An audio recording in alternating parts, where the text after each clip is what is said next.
નમસ્કાર દર્શક મિત્રો, સ્વાગત છે આપ સર્વેનું જીટીપીએલ જૂનાગઢ ન્યૂઝમાં। સૌપ્રથમ આજના મુખ્ય સમાચાર।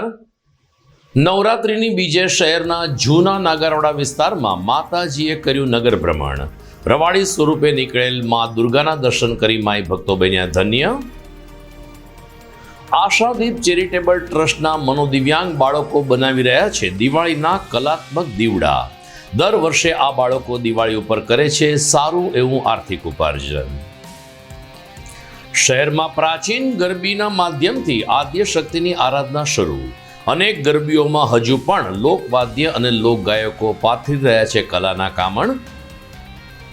અને ગાયત્રી શક્તિપીઠ ખાતે શિવાય પરિવારની બહેનોએ હાથમાં દીવડાને માથે બેડા સાથે કંઠસ્થ ગરબાઓના સથવારે નવરાત્રિની કરી અનોખી ઉજવણી। આ તમામ સમાચાર આપણે વિગતવાર જોઈએ તે પહેલા લઈએ એક બ્રેક।